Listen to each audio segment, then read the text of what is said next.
We'll be right back. The with Francis Empire's Bacon. on the run. Boyle. Alex Jones and the GCN Radio Network.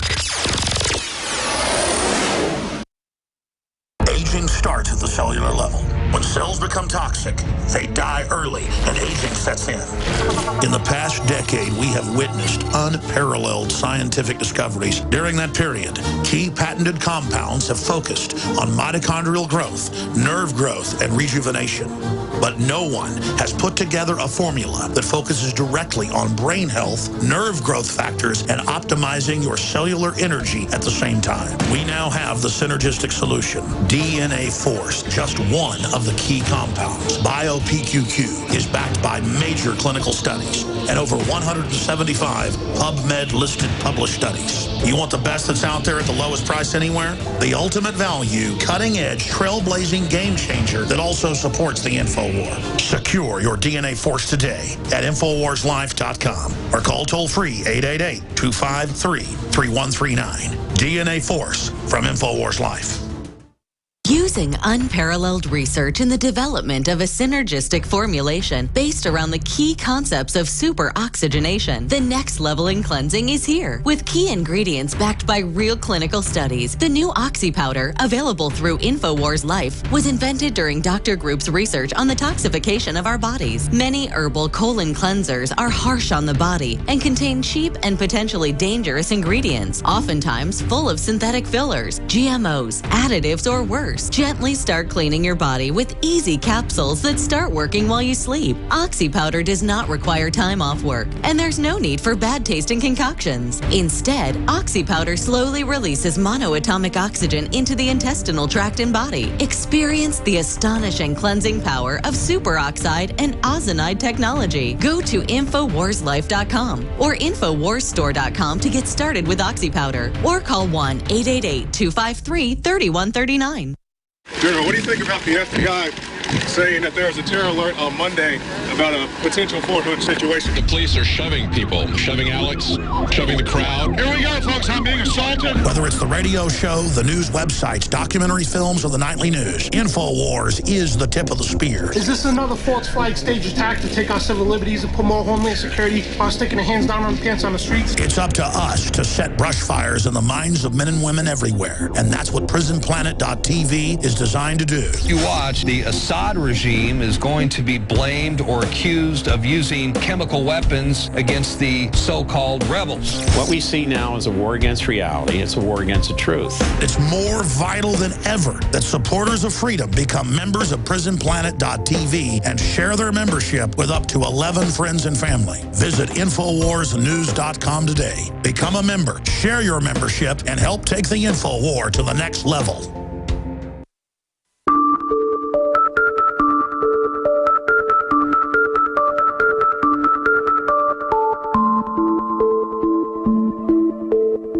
You are listening to an Infowars.com frontline report.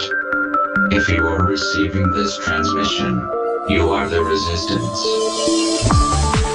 Welcome back to the Alex Jones Show. I'm David Knight in studio, and we've been talking about this shooting in the Canadian Parliament. Alex Jones is on the line, and he wanted to comment on this. Alex? Absolutely, David. I've been here at the Home Office getting ready for some big stories we're about to break. Also, I'll be on Coast to Coast AM tonight for several hours with George Noory on over 500 radio stations nationwide. So I'll have all the latest intel this evening, midnight Central, 1 a.m. Eastern, 10 p.m. Pacific, 11 p.m., of course, Mountain. So that's all coming up as well on Coast to Coast AM with George Noory tonight. I'll be co-hosting or a guest for several hours with George. When I saw Paul Watson's article this morning on this, my heart just sunk. And then when I saw the police come out and say to everybody that social media was somehow bad and people shouldn't communicate about what was happening, it really reminded me of what unfolded, many, many years ago back with the 7/7 bombings in London that were clearly a false flag, where bare minimum they had patsies with backpack bombs that were set up as part of a drill. We later confirmed that. And then it turned out the MI6 agent who was the leader of the group was protected existed and was basically Al-Qaeda, what we call ISIS today. So just like criminal elements of Western governments are funding radical Islamists, I would say they're the prime suspects in this. We're probably allowed to do it. If they aren't, and they claim it's some right-wing patriot group or French separatist group, you can believe it's a setup. And the way they're saying don't share social media, don't take photos, don't document what's happening, to me is the big tip-off. Because in the old-fashioned police work, the people are the eyes and the ears, and cops, when they're doing real investigations, and use social media and use the public and use the human open source intelligence to find out what's happening. So I would call somebody like David Steele or Steve Pachenik. I'll be back tomorrow live. You're doing a great job. Not filling in, but hosting the show, David. Doing an amazing job with the whole crew there, and Anthony Gucciardi and just everybody that's coming in. But here's the takeaway from the story in Canada. It might be real because they're not hyping it super big right now. Because when something's staged, they're really hyping the lights out of it, have a narrative very quickly. Now, it could be some type of threat from Saudi Arabia that the West better get in line or they'll unleash real terror teams. Or it could be staged, or it could be some sleeper cells that have been activated by ISIS because they're being double-crossed by the West right now because they got out of control. Quite frankly, things are so complex right now, I don't think we know exactly what's happening. But it's a very bad sign that the police are trying to restrict media, independent media, and social media, and are implying it's connected to mass shootings and terrorism. It's all part of this where we see protesters attacking police. They don't arrest them. They attack Sha'Carri Jackson and Joe Biggs and Al Jazeera. So it's part of that dangerous pattern. I'm looking at all the intel right now. I'll be studying it all day. Kit Daniels has an article going up in the next few minutes on Infowars.com and PrisonPlanet.com. And we will be focused like a laser beam with our whole investigative team. Joe Biggs has followed the video report. It'll be up on Infowars.com very soon. Leanne McAdoo, Sha'Carri Jackson, John Bound, Don Salazar, of course, Mikhail Thalen, Anthony Gucciardi, Kurt Nemo, and just so many others I haven't listed or named here are ferreting out every point. But here's what's most important. human intelligence. You are huge listeners in Toronto, in Ottawa, in New York, in Rochester. We need citizen reporters to be on the ground tracking everything because they don't want that. And if they didn't have something to hide or they weren't trying to manage a narrative, the police wouldn't be aiming guns at innocent reporters and at terroristic people. And the fact that they haven't caught one of these guys still, very, very suspicious. So hit the ground, folks. Get out there. You are the resistance. Find out what's happened. But let's just be with a camera on the ground. Go through the video footage from the mainstream media. Pour over their statements. Record all their press conferences. Track everything. Just like we caught the underwear bomb being put on the plane, and it was confirmed in Congress 2 months after we broke it, or a month and a half. Just like we exposed 7/7. Just like we exposed the Boston bombing. Just like we exposed New Haven with the blue screens and all the fake actors. We are going to find out what happened here. But if it is real Islamists, which it could be, in fact, I've looked at the numbers. Everything that they claim is right-wing is fake. If they claim it's French separatists, you can believe it's fake. It's a $2 or a $3 bill. $2 bills, I guess, are real but rare. If they go with a narrative that it's ISIS, I would say now we got to have boots on the ground. That could be a false flag move as well. But then they're going to say, well, why is Canada so open to the Middle East? Why is the U.S. so open? So we don't know. But I've been predicting hundreds of times Islamicist, Al-Qaeda-affiliated mass shootings at capitals, shopping malls, colleges, and public schools because they want to put TSA on the streets and checkpoints randomly on the streets and martial law, basically, but never control the border. So none of it holds water. Canada is wide open in the Middle East. But if you're a U.S. citizen, they treat you like trash. I've experienced it. So we're looking at every angle. We're throwing out the points. David Knight, the rest of the team are on the job right now. They are on the job, taking action. And this is just par for the course. And of all the takeaways I've laid out here, here's the final one. Government, whether it's Sandy hitting the West Coast or the East Coast, whether it's Katrina hitting the Gulf, or whether it's Ebola, whatever it is, government can't and won't help you. So all this police state, all these loss of liberty, all the spying, all the checkpoints, all the trillions, all the wars, And Al-Qaeda and ISIS are bigger than ever. We've lost more freedoms than ever. And the government's saying give up more liberties, you'll be protected.